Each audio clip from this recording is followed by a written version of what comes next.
So hi mga kadala-daling, welcome to my channel. Fresh ng girl life.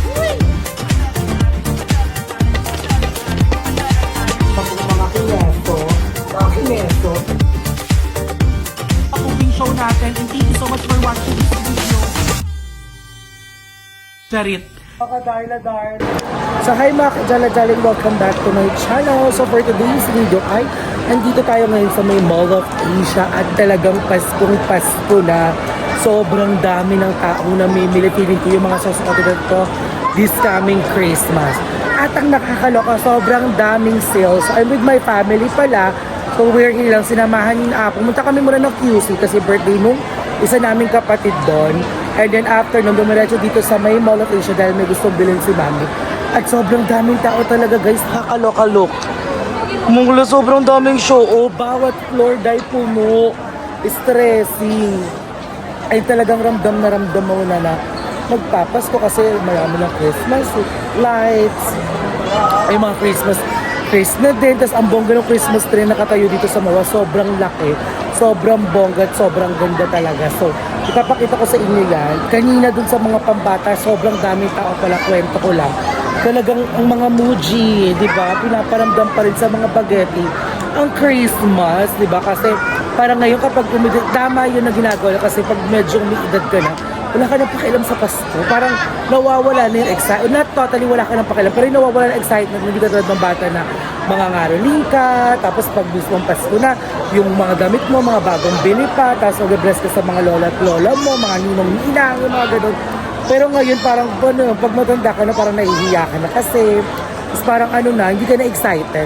Pero ngayon nakita ko pa rin talaga na pasabog pa rin ang espiritu ng Pasko, di ba?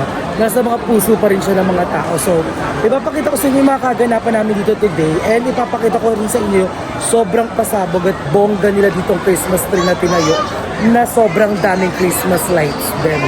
So, ngayon wala tayong cooking vlog kasi nga ay may pinuntahan kami nila ate na birthday ng kapatid ko. Kaya update lang sa kaganapan namin today. So, ayan. So, pupuntahan ko yung Christmas light. Ipapakita ko sa inyo kasi sobrang bongga talaga. Sobrang todo dahil. So, sobrang daming tao dito. Nakakatuwa. At hindi na ako nahihiya. Chay. So, ayan. Ipapakita ko sa inyo. Papunta na ako doon. So, tara, let's go.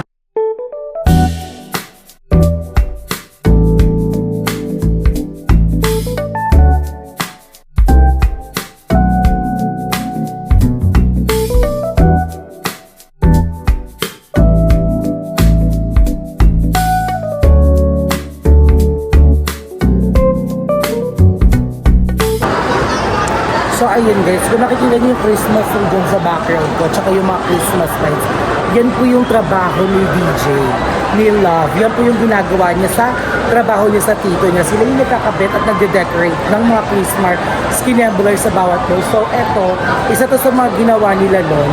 Pero bongga, pero ang tumapos na nito is yung mga, yung tito niya, tsaka yung mga kaibigan niya dun sa kanila. Ayan. So di ba pasabog? Yan yung trabaho nila guys. Yung Christmas tree na yan, si DJ dati guys, kwento ko lang, sumisiksik sa dyan paangat para mailagay yung pinaka-star sa ibabaw. Tapos siya yung parang nagbubuka-buka ng mga Christmas tree para mas maging maayos yung eksena. Sila yung naglalagay ng mga Christmas balls, lahat ng decoration sa paligid yan. Sobrang bongga, sila talagang umaayos niyan. And nakita ko nga yan nung pinost yan ng tito niya nang binuksan na. At pati nung kapatid ko, kasi yung kapatid ko, sa tito din ni DJ nag-work. So ayun yung ginawa nila, ang bongga. Nakakatuwa. Kasi ito talaga yung parang main na ginagawa nila sa Mawa. So look, tignan nyo, sobrang ganda, diba? So pinakita ko na pala sa video. So, ayan, nahanapin ko na ngayon yung pamilya ko.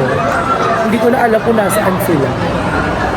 Kasi tinignan ko talaga. So, feeling ko baka bumili na rin kami ng mga damit-damitan or what. Dahil si ate ay bumili na rin. So, pati yung mga ganyang Christmas light, guys. Ayan, sila DJ yung nagkakabit na. Yan yung work nila. Yan yung tinatrabaho ng tito niya. Yan yung trabaho nila sa tito niya pala. Ay, Tito, Tito Okan tawag ngayon. So, shout out po kay Tito Okan ni DJ. So, ayun, pati yung mga ribbons sa lahat ng malls na makikita nyo. I think around Metro Manila lang.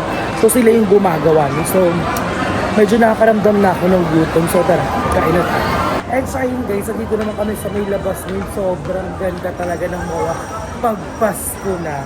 At kahit dito nga sa kainan, sobrang daming tao. Look, oh. Ang ganda, oh. Ang ganda talaga ng mga kapag Pasko na yung mga Christmas lights nilang pasabo. So ayun, tapos na kami mag-ikot-ikot. So dito sa may labas na sa part na to ay kainan na. So ito yung kainan place na talagang lahat ng restaurant ay nandito na. So ayun, maghanap lang kami ng hindi medyo ganun karaming tao. And dito na siguro magdi-dinner. So sobrang nakakapagod yung araw na to kasi galit kami Trece, Cavite, tapos rekta ng Quezon City. Ngayon naman Mall of Asia, di ba yun? Todo na kami sa ba yun? Tapos balik ulit ng Trece. Para hindi naman kayo nag-drive, kaya kaya lang. Cheers! So ayun, maghahanap lang kami ng kakainan dito at hungry na nga kami. So tara, let's go, magkainan na tayo.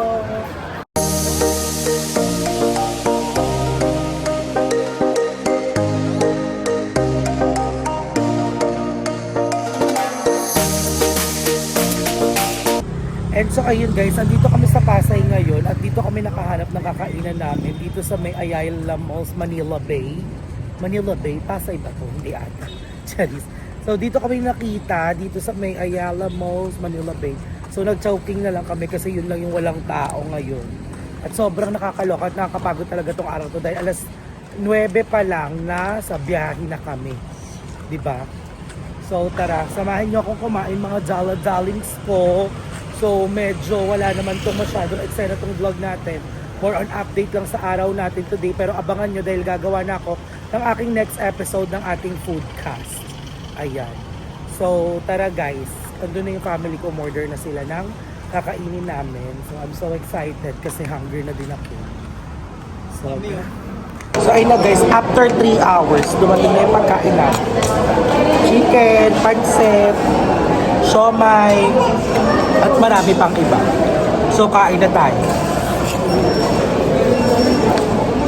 Sarap.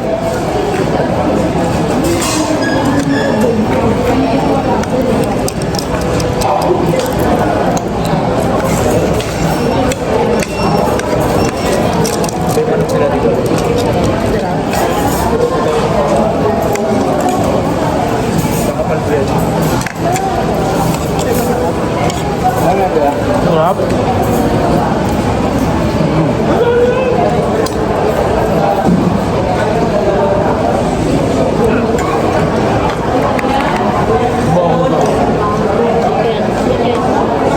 And sorry na everyone, at tapos na kaming kumain and ayan, pauwi na kami ngayon, papunta na kami ng Trece Martyrs City.